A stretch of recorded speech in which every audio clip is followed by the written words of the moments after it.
Hi. విజయవాడకి ఒక అద్భుతమైన వరం ఏదైనా ఉందంటే కనకదుర్గమ్మ ఫ్లైఓవర్ అని చెప్పాలి.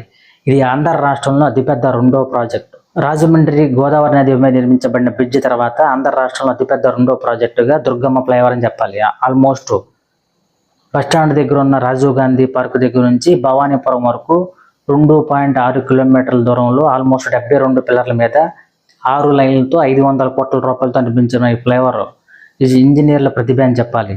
ఈ ఫ్లైఓవర్ మీద జర్నీ అంటే ప్రతి ప్రయాణికుడికి ఒక అద్భుతమైన జర్నీ అని చెప్పాలి. ఎందుకంటే ఒకవైపు కృష్ణమ్మ పరవళ్ళు, ఒకవైపు దుర్గమ్మ టెంపుల్. కనకదుర్గమ్మ అమ్మవారు మహిరాషుడని రాక్షసుని చంపిన తర్వాత ఇక్కడ సేదతీరిన కారణంగా వచ్చిన పేరే కనకదుర్గమ్మ టెంపుల్. అలాగే ఇంద్రుడు ఇక్కడ బస చేసిన కారణంగా, ఇంద్రుడు తపస్సు చేసిన కారణంగా వచ్చిన పేరే ఇంద్రకీలాద్రి. అర్జునుడు శివుడు ప్రత్యక్ష కొరకై తపస్సు చేసిన కారణంగా వచ్చిన పేరే ఇంద్రకీలాద్రి. ఇలా చరిత్రలో మనకి ఎన్నో రకాలుగా ఈ కనకదుర్గమ్మ అమ్మవారి టెంపుల్ గురించి మనకు లిఖితమై ఉంది. ఇలాంటి అద్భుతమైన టెంపుల్ ఆంధ్ర రాష్ట్రంలో అతిపెద్ద రెండో టెంపుల్. తిరుపతి తర్వాత వేలాది భక్తులు, లక్షలాది భక్తులు ప్రతిరోజు అమ్మవారిని దర్శించుకుని తిరుగుతూనే ఉంటారు. దసరా టైంలో 11 రోజులు 11 అవతారాల్లో దర్శనమిస్తుంది దుర్గమ్మ భక్తులకు. అలాగే గుడి అలంకరణ, లక్షలాది భక్తుల కోలాహలంతో ఈ టెంపుల్ నిండిపోవడం, ఈ దుర్గమ్మ టెంపుల్ మీదుగా ఫ్లైఓవర్ జర్నీ మహా అద్భుతం. డైరెక్ట్గా అమ్మవారిని చూసే అనుభూతి కలుగుతుంది ఈ ఫ్లైఓవర్ మీద జర్నీ. అలాగే దుర్గమ్మ టెంపుల్ మీద నుంచి చూసినప్పుడు ప్రకాశం బ్యారేజీ, పరవళ్ళు తొక్కుతూ సాగే కృష్ణమ్మ, రైల్వే బ్రిడ్జి ఇవన్నీ కనులారా చూసి ఆనందించాల్సిందే. అలాంటి మహా అద్భుతం ఈ ఫ్లైఓవర్ మీద నుంచి సాగుతుంది. భవానీ భక్తులు విరమణ టైంలో కూడా గుడి చుట్టూ ప్రదక్షిణలు, లక్షలాది మంది కోలాహలంతో వెలుగులతో విరాజిల్లే అమ్మవారి టెంపుల్ కనులారా చూసి ఆనందించాల్సిందే.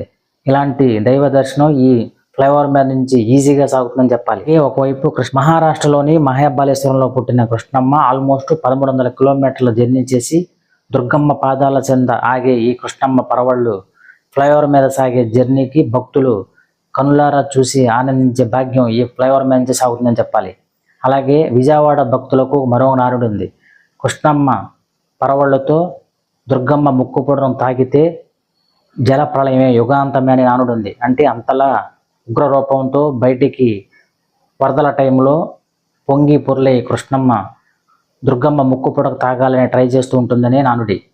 దుర్గగుడి ఫ్లైఓవర్ మీద సాగే జర్నీలో చాలామంది ప్రయాణికులు, భక్తులు దుర్గగుడి ఫ్లైఓవర్ మీద ఆగి ఒక పక్కన దుర్గమ్మని తలుచుకుంటూ, మరోవైపు కృష్ణా తీరంలో ఉన్న భవానీ ఐలాండ్ యాత్రికులతో డిఫరెంట్ బోట్లు, లాంచులతో చక్కర్లు కొట్టే బోట్లు ప్రయాణం చూస్తూ, ఒకవైపు ప్రకాశం బ్యారేజ్ లైటింగ్ కాంతిలో విరజిల్లే ఈ కృష్ణమ్మను చూస్తూ, సూర్యాస్తమయ టైంలో కనపడి ఈ అందమైన ప్రకృతిని ఆస్వాదిస్తూ చాలామంది ప్రయాణికులు కనులారా చూసే భాగ్యం, ఇలాంటి అద్భుతమైన అవకాశం విజయవాడ వాసులకే కాకుండా ఈ దుర్గగుడి ఫ్లైఓవర్ మీద సాగే ప్రయాణికులకు, ఎంతోమంది భక్తులకు ఇది ఒక వరమే, ఇది ఒక మంచి అవకాశమే అని చెప్పాలి.